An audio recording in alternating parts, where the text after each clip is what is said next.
Bonjour, bienvenue sur le podcast Le vent d'un nouveau monde.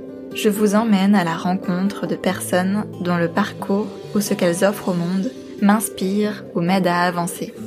Car ces rencontres, pour moi, sont un moyen de se rencontrer soi et de réaliser que nous sommes peut-être, au fond, tous un peu les mêmes. Et surtout, que nous voulons tous un monde plus juste. Et si l'on commençait à l'incarner, ce nouveau monde, en s'inspirant les uns les autres et en allant à la recherche de solutions?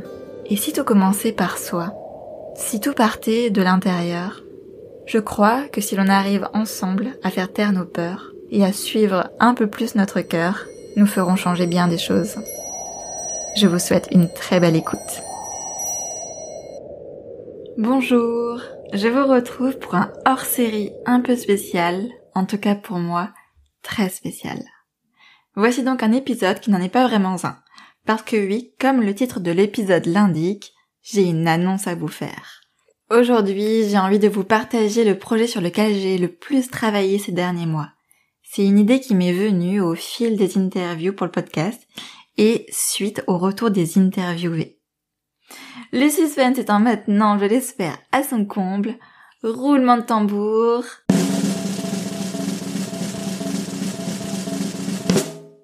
Voici de quoi il s'agit exactement. J'ai lancé mon activité d'interview de cœur cet été. Comme l'idée découle de mon podcast et que mon podcast est en fait le reflet de qui je suis et de ce qui m'anime, il était pour moi impossible finalement de dissocier le podcast de cette entreprise que j'allais créer. Donc je l'ai appelé, comme le podcast, Le vent d'un nouveau monde. Et alors, c'est quoi une interview de cœur? En fait, c'est une interview privée, juste pour soi, ou si on le souhaite pour son cercle intime. Il s'agit d'une entrevue sous forme de questions-réponses que j'enregistre et dont j'envoie l'audio par la suite. Il y a donc très peu de montage sur l'enregistrement. En fait, il y a juste un, entre guillemets, nettoyage du son pour que le son soit agréable à l'oreille. Mais sinon, je n'enlève rien, je ne coupe aucun passage. Et comme vous l'avez compris, ce ne sont pas des interviews pour le podcast. Ça n'a rien à voir. Je propose 3 types d'interviews de cœur. Il y a des audio-souvenirs pour nos êtres aimés. Ça peut être en général nos parents, nos grands-parents. On pense en premier lieu en général à des personnes âgées, mais c'est ouvert à tout le monde. Mais c'est pour offrir un espace de transmission. Moi, ma grand-mère est partie en nous répétant pendant de nombreuses années « J'ai envie d'écrire mes mémoires ». Et c'est vrai qu'elle a commencé plusieurs fois, mais finalement elle ne les a jamais terminées et elle nous a quittés. C'est justement pour offrir cet espace-là. Parce que c'est souvent une fois que la personne qui nous est chère est partie, qu'on se dit « Ah, qu'est-ce que j'aurais aimé à lui poser cette question ? Qu'est-ce que j'aurais aimé savoir ce qui s'était passé pendant cette période-là de sa vie ? Comment elle a vécu la guerre ? Comment elle a rencontré son mari ?» Et avoir un souvenir d'une heure ou plus d'une personne qui nous est chère, d'entendre le son de sa voix, de percevoir ses émotions, c'est un souvenir inestimable. Ensuite, il y a des audio-souvenirs pour les enfants. Donc, bien sûr, ce sont aussi des êtres aimés, mais je fais une petite distinction parce que l'enregistrement d'un enfant est un peu différent que l'enregistrement d'un adulte. Et donc, pourquoi interviewer les enfants ? Ça permet de garder une trace de lui à un instant T. Donc l'idée, c'est que la famille puisse avoir accès à ce souvenir, mais que l'enfant lui-même puisse également pouvoir se réécouter plus tard. S'entendre parler pendant une demi-heure ou plus, c'est toujours un moment d'émotion. Et pouvoir se réécouter dans 3 ans pour se rendre compte, par exemple, de l'évolution. Ou pouvoir même se réécouter adulte et se rappeler de sa vision du monde, de ses rêves, et ça peut éventuellement d'ailleurs nous aiguiller, nous aider à faire des choix en particulier professionnels. En tout cas, c'est comme ça que j'ai imaginé ces interviews. L'idée, c'est également de lui montrer que sa parole est importante, qu'on le prend au sérieux. Et la légèreté de certaines questions permet aussi d'aborder des sujets plus profond, voire plus délicat. Et je pense vraiment que se reconnecter à soi-même 10 ans, 15 ans plus jeune, aide vraiment à retrouver cet enfant intérieur qui nous habite encore. Enfin, je propose des interviews plus introspectives qui sont des interviews plus destinées à soi-même que à son entourage. Évidemment, il est possible également de les partager si on le souhaite, mais c'est vraiment un moment très très intime pour soi qui permet en général d'y voir plus clair. Comme c'est une approche particulière, je vous la détaillerai un peu plus tard dans cet épisode.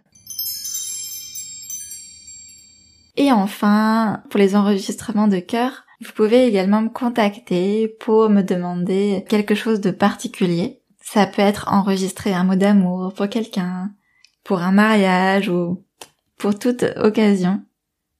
Ça peut être aussi une demande particulière comme de parler de son accouchement, de sa grossesse, pour soi, mais aussi éventuellement pour le transmettre à ses enfants qui pourront l'écouter plus tard.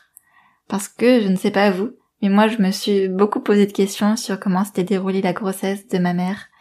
Et malheureusement, elle ne se souvenait plus trop. Bref, tout est possible.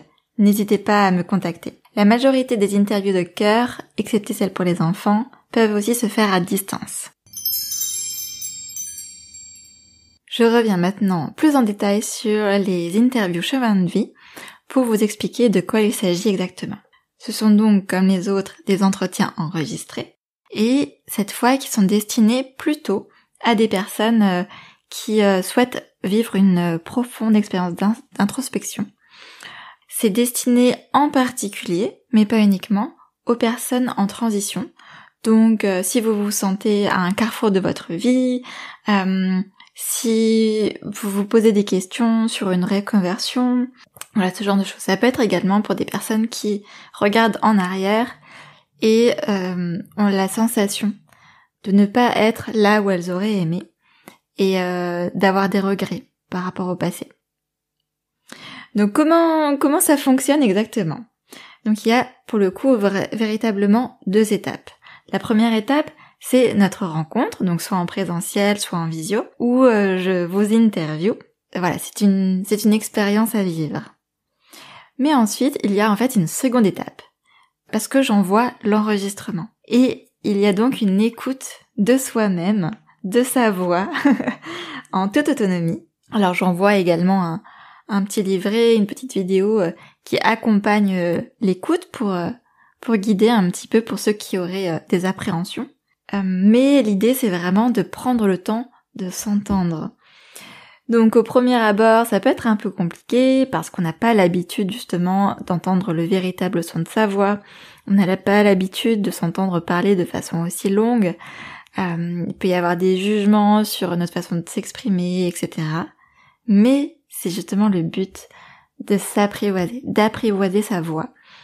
Et en général, c'est très fort, c'est très puissant de s'entendre. Alors pourquoi faire une interview chemin de vie de façon un peu plus précise? Ce que je peux dire, c'est que je suis toujours assez surprise de ce qui se passe pour les personnes que j'ai pu interviewer, avec qui j'ai fait aussi des tests, parce que j'ai fait pas mal de tests ces derniers mois.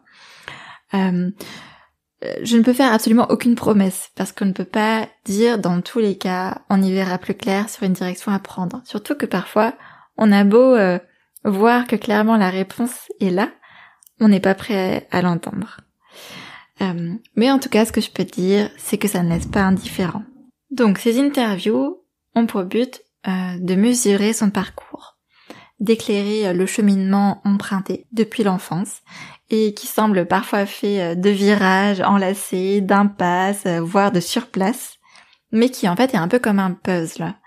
On peut voir une logique se dessiner en arrière-plan au fur et à mesure que les pièces se rajoutent. C'est aussi un moyen de déceler un peu plus aisément lorsque le cœur s'exprime et lorsque ce sont plutôt nos conditionnements.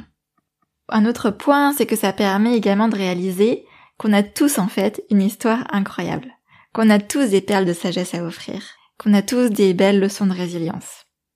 Pour moi, toutes les histoires de vie sont passionnantes. Il suffit souvent d'ajuster son regard sur sa propre histoire pour le réaliser. C'est donc un espace pour prendre du recul et découvrir avec un œil nouveau et bienveillant son parcours. C'est également l'occasion de tirer des leçons des obstacles que vous avez rencontrés, de voir la richesse des ressources extirpées d'on ne sait où au fil des épreuves de la vie et de prendre du coup conscience de vos qualités.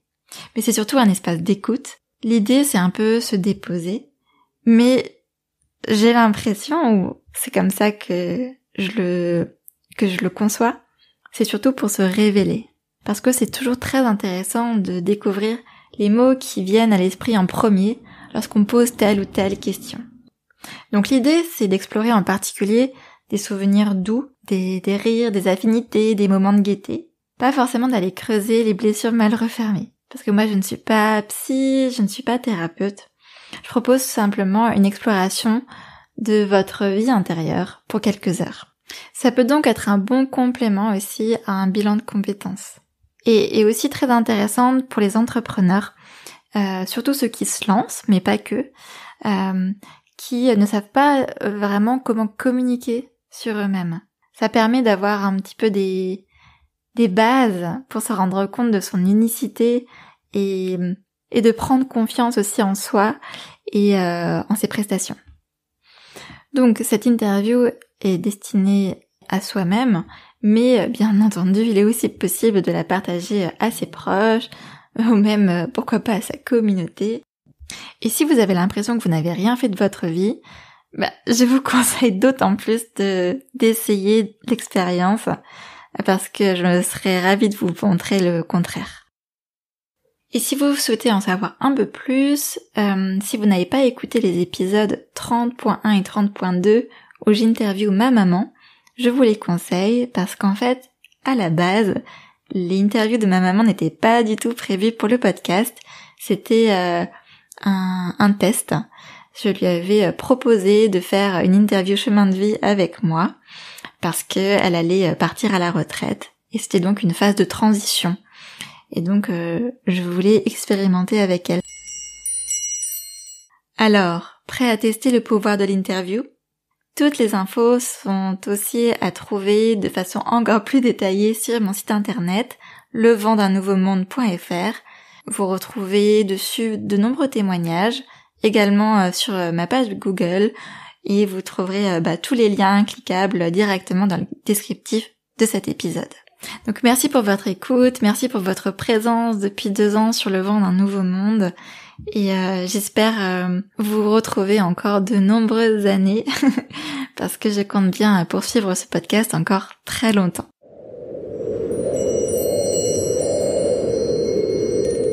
Alors, on le crée ce nouveau monde ? Si vous avez apprécié cet épisode, n'hésitez pas à en parler, à vous abonner, à mettre des étoiles sur les plateformes d'écoute de podcast et à me laisser des commentaires. D'autres pourront ainsi le découvrir à leur tour et c'est comme ça que vous m'aiderez le plus. Et puis, c'est aussi une manière de mettre votre pierre à l'édification de ce nouveau monde.